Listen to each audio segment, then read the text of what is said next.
จักสีใบยังมันบอกแม่นบ้านเราก็สิมีแต่ใบแสนใบแสนใบ10,000 20,000อันนี้เราไม่เคยเห็นได้นี่แต่ว่าหูปเพิ่นนี่เยอะคือกันแม่นบอกแม่นอันนี้เอ้าจับเบิ่งหั่นเพื่อเลยสิเป็นผู้โชคดีเอ้าจับ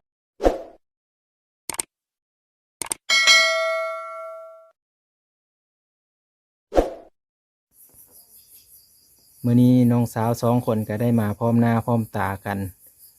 บ่บ้างกะสิมาถามความรู้สึกแล้วก็สิมาเซอร์ไพรส์เนาะอันนี้ก็เป็นคลิปก่อนที่บ่บางได้เอาลงไปแล้วพ่อแม่พี่น้องสวัสดีครับสบายดีพ่อแม่พี่น้อง FC เมื่อทุกคนที่รับชมช่อง YouTube เบาบางแชนแนลพ่อแม่พี่น้องเนาะอยู่ทางประเทศไทยแน่แล้วก็อยู่ทางต่างประเทศแน่พ่อแม่พี่น้องเบาบางกะ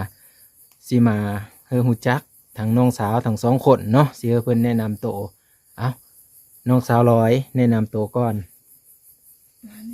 เอาวันนี้ให้น้องสาวร้อยเป็นคน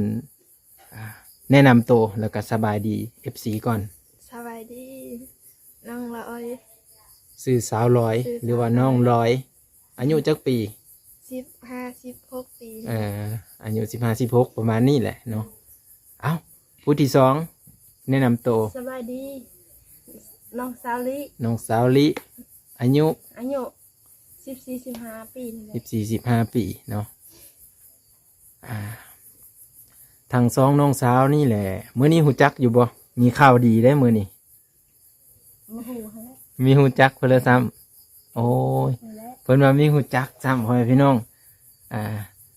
น้องสาวทั้ง2 คนเนาะมื้อนี้ก็สิมีเซอร์ไพรส์พ่อแม่พี่น้องเซอร์ไพรส์เพิ่นเลยเด้เพิ่นว่าคือเฮ็ดเป็นตาลุ้นเป็นตาอัน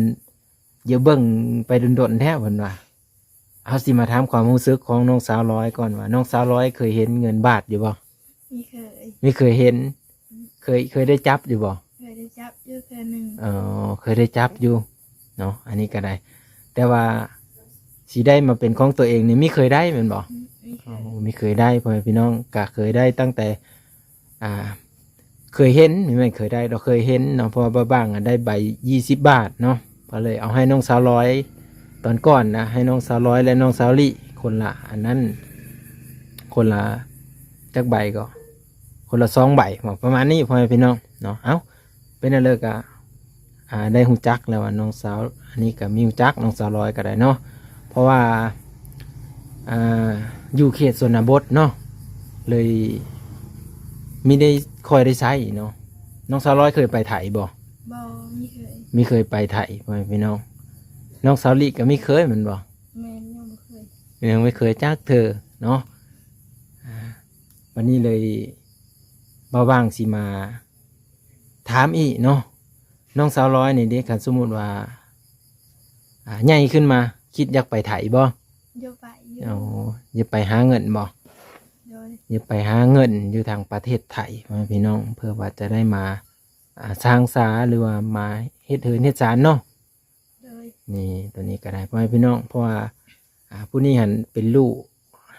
กป้าเนาะป้าเป็นบ่บ่าวป้าแหละป้าผู้นี้แหละเป็นน้องของแม่ก็เลยว่าตอนนี้หันแต่เพิ่นขึ้นมาอยู่นำกันแบบนี้นะให้เป็นหมู่กันว่าซั่นสิเนาะเพราะว่าผู้นี้ก็อยู่ผู้เดียวผู้นี้ก็อยู่แต่ป่าแต่ดงพุ่นนะพ่อแม่พี่น้องก็มีค่อยได้เห็นความเจริญของสภาพแวดล้อมบ้านเมืองว่าซั่นซะเอ้าบัดนี้เลยหลังจากที่ได้ถามน้องสาวร้อยแบบนั้นแล้วน้องสาวลิมีเผาถามเด้อจะน้อยสิถามใหม่จึงมาถามน้องสาวร้อยเดี๋ยวสิเอาใบหนึ่งให้น้องสาวร้อยได้เห็นก่อนเบิ่งเคยเห็นอยู่บ่หรือว่าเนี่ยเลยเบิ่งก่อนเด้ออันนี้ก็คือ FC เพิ่นได้ผ่ามาเนาะเพิ่นผ่ามาเพิ่นว่าขาน้ำเมือกน้ำหมันเบาบางอันนี้เฮาเบิ่งสิซื้อเด้อน้องสาวร้อยเด้อเคยเห็นอยู่บ่ใบเพิ่นอันนี้มีเคยจักใบเพิ่นมีเคยซ้ำเบิ่งคักแน่ได้นี่สังเกตเบิ่งคักแน่แล้วก็สิมาอธิบายให้ฟังเลยเด้ออธิบายย่อๆนะน้องสาวเพราะว่าใบรูปที่เพิ่นติดอยู่ในเงินนี้และแม่นผู้ที่เป็นคนสำคัญของประเทศนั้นนะก็คือประเทศลาวก็จะมีท่านไกรสอนพรหมวิหารเนาะอันนี้ก็จะเป็น ผู้รักผู้ใหญ่หรือว่าผู้สำคัญของเพิ่นนั่นแหละพ่อแม่พี่น้องก็คือของประเทศไทยเนาะอันนี้จะเป็นเงิน100 บาทเด้อน้องสาวทั้ง2 คนเนาะเอาพากันจับเบิ่งดูหั่นเอาเฮ้ยน้องสาวร้อยจับเบิ่งก่อนสังเกตเบิ่งรูปเป็นเลยเคยเห็นเคยอันนั้นอยู่บ่จับเบิ่งดูหั่นถ้าเห็นแบบนี้แล้วแม่นเป็นเงิน100 บาทเด้อ โดย ใบแดงๆเนาะน้องสาวลี่จับเบิ่งดูหั่นตอน จับเบิ่งซื่อๆก็ได้ดีใจแล้ว เอาแน่เห็นบ่ดีใจแล้วแม่นบ่ คัน จับ ใดอง จับเบิ่งซื่อๆได้หั่นไม่ได้เฮ้อได้ คันใดเอง เออ ก็คือสิ เฮงดีใจแม่นบ่ ดีใจหลายกว่านี้ นี่ เพราะว่าได้เงินอันนี้ก็แม่นว่า เออ สิได้ง่ายนะ แม่นค่าแหงนี่ก็ถ้าเป็นประเทศไทยนี่ค่าแหงนี่ประมาณ350 บาทได้300ก็คือ3ใบอันนี้แล้วก็มีอีกใบหนึ่ง50 บาท50 บาทก็คือแยกออกจากนี้แยกออกจากนี้50นะประมาณนี้เอ้าไว้สุดตัวใหญ่ขึ้นมาแล้วจังหูจักเดาว่าค่าแหงซ้ำเลยฮอดสุดตัวใหญ่ขึ้นมานี่ค่าแหงสิประมาณ500พุ่นแหละเนาะจังไปประเทศไทย จังสิมีเงินไว้พี่น้องเอ้ยเอาเฮ้ยน้องสาวร้อยจับเบิ่งดูหั่นจับเบิ่งสังเกตเบิ่งมันอ่อนมันแข็งแบบเบลอระวังถึกเงินปลอมเด้อจะน้อยเพราะว่ามีคนเอาเงินมาเฮ้อแบบเป็นเงินปลอมมาสั่นนะยันเป็นแนวนั้นมาขอคืนบัดนี้อันนี้คือเฮ้ยน้องสาวทั้ง2 คนได้เบิ่งเนาะไว้พี่น้องโอ้ยก็เป็นบุญเป็นกุศลหลายๆที่ว่าได้เห็นแล้วก็ได้จับเนาะน้องสาวทั้ง2 คนเนาะเพราะว่ามีได้คอยได้เห็นไม่ได้คอยได้จับมันนะคิดอยากได้อยู่บ่ทั้ง2 คน อยากได้อยู่ น้องสาวลี่ดิ อยากได้อยู่ อ๋ออยากได้อยู่เป็นบ่ แม่น อันนี้เป็นครั้งที่2เนาะแต่ว่าน้องสาวร้อยยังไม่ทันได้เห็นใบหนึ่งก็คือใบสีเขียวๆแบบน้องสาวลี่เป็นบ่อันนี้คือใบ100ตัวนั้นใบ20เด้อ20 บาท20 บาท5เธอจึงได้เป็น101เนาะตัวนี้เอาไว้ก่อนพ่อแม่พี่น้องก็คือมาถามความรู้สึกของน้องๆเพื่อนนะพ่อแม่พี่น้องเพื่อว่าให้แต่เพื่อนนี่มีกำลังแห่งใจเนาะที่จะพัฒนาตัวเองแล้วก็หาเงินหาคำพ่อแม่พี่น้องเอ้ยเนาะให้น้องสาวทั้ง2 คนนี้ใหญ่ขึ้นมาแล้วก็หาเงินหาคำแบบว่าได้จับเงินเป็นก้อนของตัวเองนะน้องสาวร้อยน้องสาวลิเอาจิมาถามน้องสาวร้อยอีกว่าทามือหรือมือนึงได้เงินที่ว่าเป็นกำเป็นก้อนน้องสาวร้อยเสียไปเฮ็ดเพอ เยอะลงทุนขายเครื่อง เย็ดลงทุนขายเครื่องตัวนี้เนาะขายประเภทเหรอ ขนมข้าวต้มอยู่หัน เอาขนมข้าวต้มเนาะเพราะว่าเพิ่นก็มีหาน้อยๆแต่ว่าทุนยังน้อยนะตัวนี้คือความฝันของน้องสาวร้อยจะเป็นแม่ค้าว่าซั่นซะทางน้องสาวลี่นี่แม่นว่าได้ถามความรู้สึกไปแล้วจื้ออยู่บ่มื้อน่ะ จื้อ เพราะว่าแนวเลิกก็ ว่าถ้าได้เงินมาเป็นก่อนก็อยากได้เพื่อน อ๋ออยากได้เฮือนเพิ่นบ่นี่เพราะว่าเฮือนศาลบ้านช่องยังไม่ทันได้เป็นหลักว่าซั่นซะเนาะ แม่น เอาก็ขอให้น้องๆทั้ง2 คนประสบผลสำเร็จเนาะในอนาคตพ่อแม่พี่น้องตั้งใจแล้วก็ตั้งมั่นเนาะFC เพิ่นก็เบิ่งให้อยู่เพิ่นว่าเพิ่นก็เบิ่งเพิ่นก็ดูคลิปวิดีโอพวกน้องๆทั้ง2 คนเป็นแล้วดีใจบ่เพิ่นรับชมคลิปวิดีโอเฮอแถว ดีใจอยู่ ดีใจและ ดีใจเนาะก็ขอให้น้องๆเฮ็ดดีเนาะเฮ็ดดีต่อไปนะก็ทางอ้ายนี่ก็สิถ่ายวิดีโอให้ FC ได้เบิ่งได้ชมนำกัน ก็คือน้องทั้ง2 คนนี้เพิ่นก็อยู่เขตชนบทเนาะก็ได้เข้าไปเมืองก็ได้เข้าเป็นบางช่วงคือน้องสาวร้อยนี่ก็ไปซื้อเครื่องไปนี่ก็ได้ไปอยู่ไว้พี่น้องแต่ว่าคาซีมาจับเงินบาทนี่ก็ไม่ค่อยได้เนาะ โดย ได้มาก็ได้ซื้อแต่เครื่องมาสันซะอันนี้ก็เป็นอีกหนึ่งเวลาเนาะหรือว่าบางช่วงนั่นแหละไว้พี่น้องของน้องสาวน้องสาวร้อยจะเป็นเขินอยู่บ่นี่ น้องสาวลี่คือมีเขินจ้ะ เขินอายๆแล้วเบิ่งนี่เนาะ เงินบาทเลยเห็นเงินบาท โอ้เห็นเงินบาทเขินไม่ได้เลย แม่น อ้าว แต่อยากได้เงิน จดจ่ออยู่เลยนี่เนาะ เบิ่งเอ้าวันนี้สิเอามาให้อีกใบหนึ่งเด้อก็คือใบนี้หันทาง FC เพิ่นหรือว่าทางพระอาจารย์เนาะเพิ่นก็เพิ่นว่ารับสมเบิ่งคลิปเพิ่นอันน้องๆอยู่เด้อเพิ่นว่าแล้วเพิ่นก็เห็นน้องสาวลี่ ที่ว่ามีเคยเห็นเงินบาทจ้าเธอเห็นบ่อันนี้คือใบยังอันนี้ไผหูจัก แล้วไม่มีเพื่อนเลยหูจักซ้ำบาทนี่โอ้ยเนาะเฮ็ดแต่เลยน้องสาวคอยไม่มีเพื่อนเลยหูจักไม่มีเพื่อนเลยเคยได้ใช้อีกซ้ำเลยนี่ฮะตายคักปะนี่ผู้บ่าวมาโต๊ะกับซีมีอันเอาซ้ำไม่จักแล้วผู้บ่าวมายืนเธอเอ้าน้องสาวผู้สาวทั้งสองคนสิเอาบ่แหละ มันก็เอาแล้วเนาะยังไม่รู้จัก เนี่ยไม่หูจักค ฮู้อยู่แต่ว่าบ่ฮู้ประจายเนาะ ำไม่หูใจ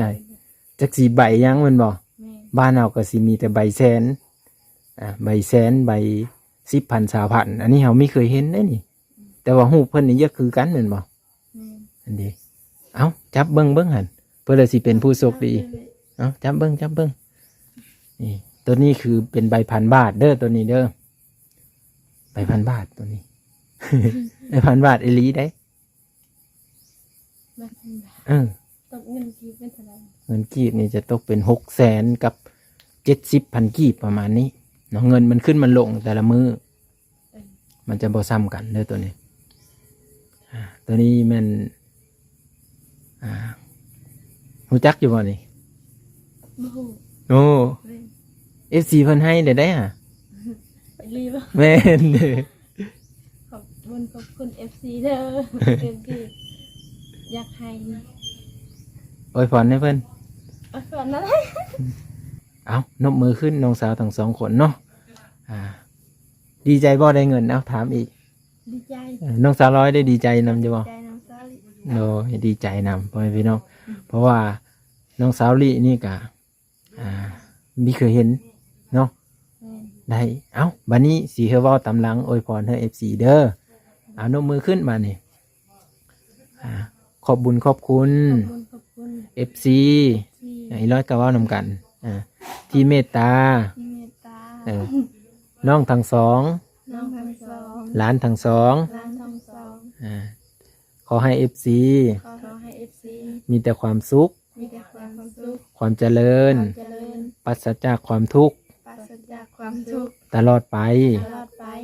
สาธุ สาธุ